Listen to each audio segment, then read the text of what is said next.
Hello, Forrest. How are you doing? Today, I'd like to talk a bit about trust.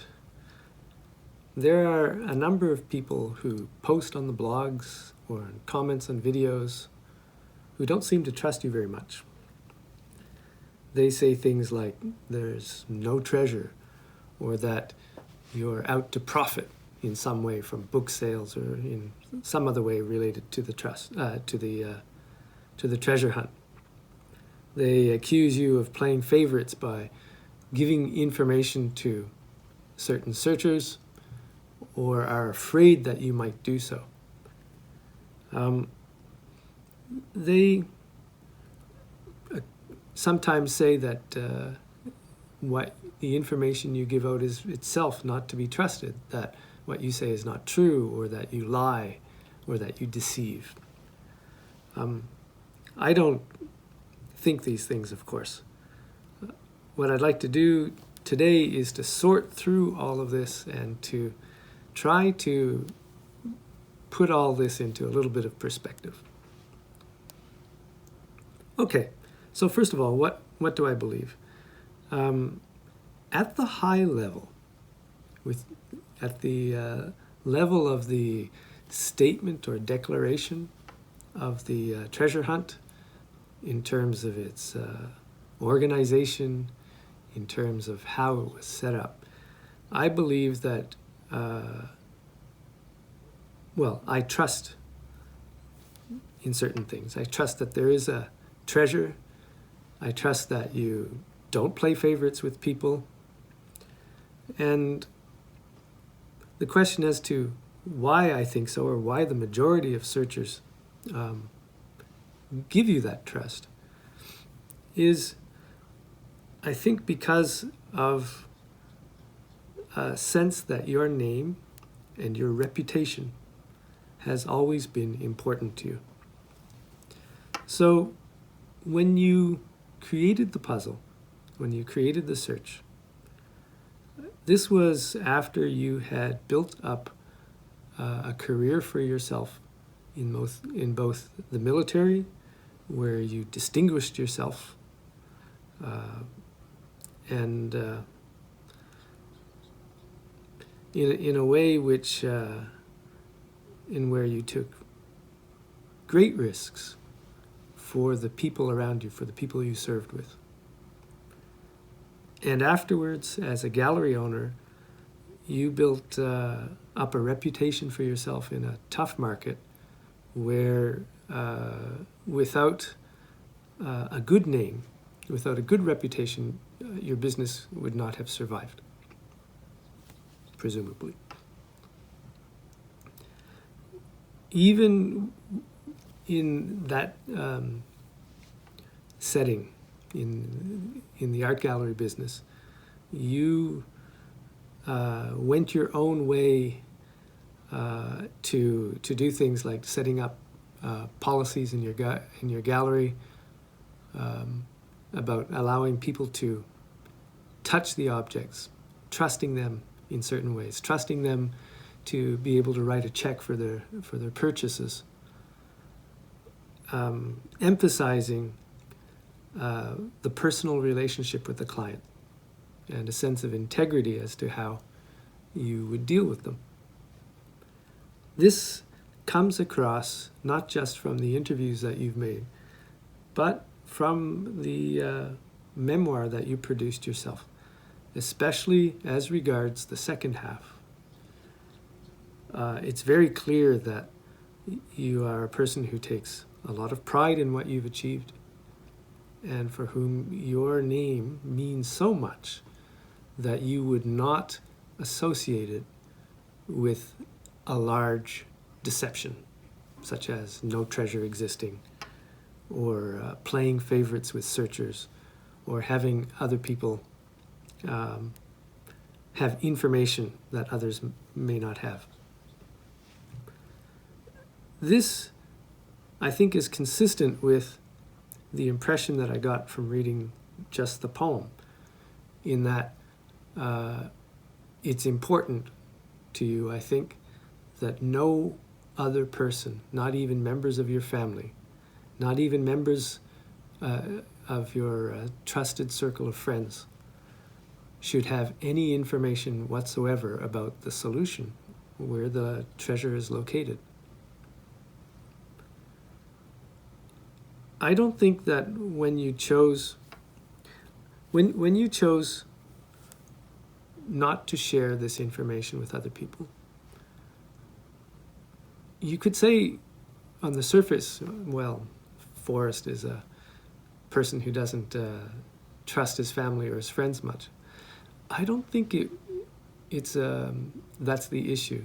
I think the issue is that it was important to you to demonstrate to people that you are worthy of trust, that you have integrity. It's enough to say, I trust my family or I trust my friends. But by making a point that no one else knows, by insisting and repeating on this, and from place to place in the textbook making it clear that you are the only one who knows, two can keep a secret if one of them is dead. You are insisting on the integrity of the hunt. This is an important thing, I think. For me, I have had experience with other treasure hunts where, I think Masquerade, which I showed you an issue of the copy of the other day. Masquerade was a treasure hunt that had a scandal towards the end where the person who claimed the prize, in fact, had gotten inside information from a colleague whose girlfriend, who knew the girlfriend of the author, and some conversations had been overheard and information had been passed along, and it allowed the person to find the associated treasure without solving all the clues. I think that the choices that you've made in the design and how the hunt has been communicated to us has the integrity of the search in mind from one end to the other. Because of this, people like myself who live far away and who have invested a lot of time and money into searching for this can go with a certain amount of confidence that there is no funny games being played. So it hurts a bit to see comments in the various blogs and on the forums which question your integrity. It's not something that sits very well with me at all. But, and there is a but,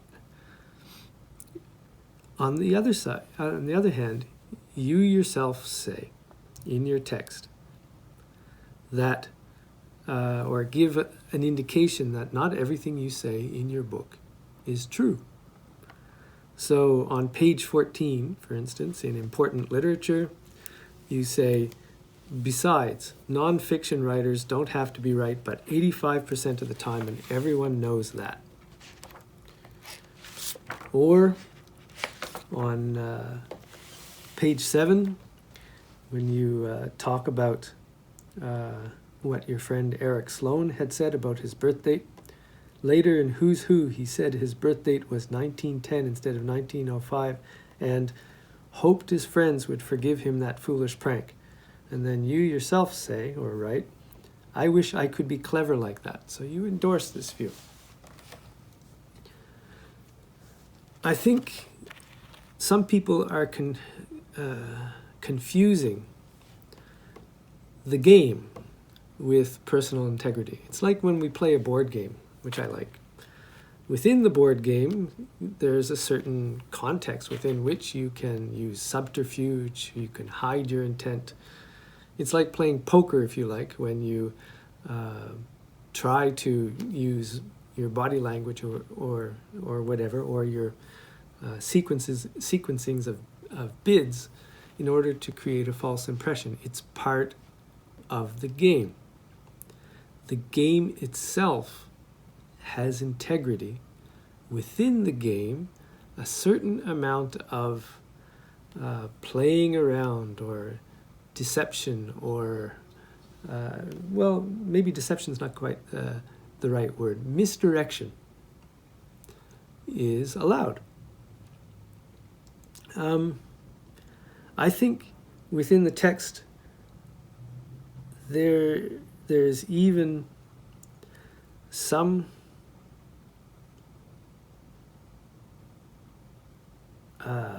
principle, even to the use of false information. For example, these quotes that I just made about what Eric Sloan had said about his birth date and how you had endorsed it, or saying that nonfiction writers don't have to be right, but 85% of the time. You are making the effort in these statements, I think, to let us know what the ground rules of the game are.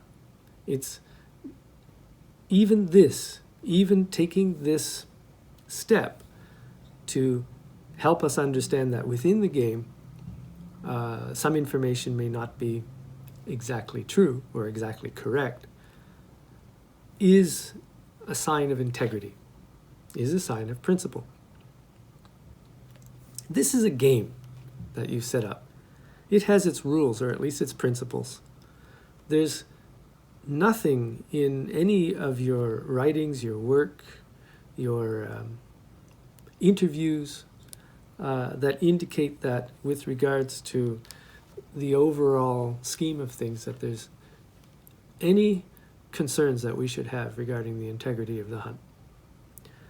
But within the game, I think things are quite interesting.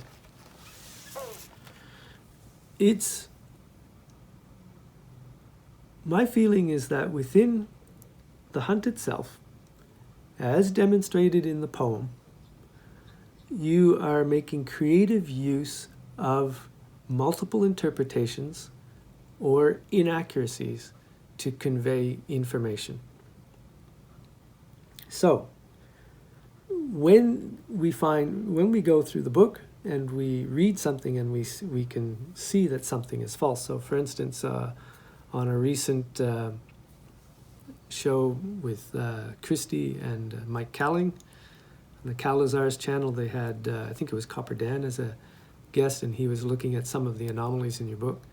And he mentioned one of them, which was page 6, with, I remember that the same thing happened to President Eisenhower, and he explained that it was because his brains were pushing his hair out.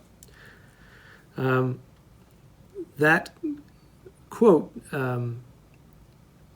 Copper Dan, if I think that was him, that particular quote, he said, it wasn't of President Eisenhower, it was of Silvio Berlusconi. So this inaccuracy is interesting. I think that since you have drawn such attention to the issue of needing only to be 85% accurate in what you say, or what you write in the book, is a way of indicating where to start gathering interesting bits of information in order to get a handle on the puzzle that you've created for us.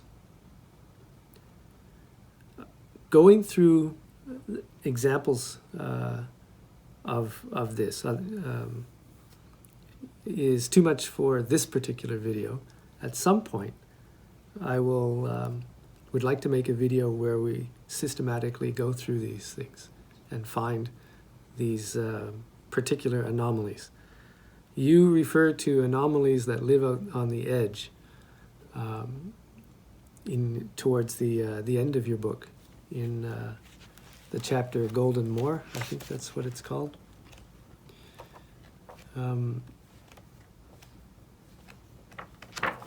Yes. These anomalies, these places where you deviate from fact, I think is one of the key mechanisms for which you are actually giving us an inroads into the puzzle and its solution. So I think I'll leave it here for now. But I do want to say that I find this very creative. I don't think I've seen any type of puzzle or heard of any type of puzzle where the deviations from the truth hide the information rather than finding the truth itself. So anyway, take care and catch you again next time.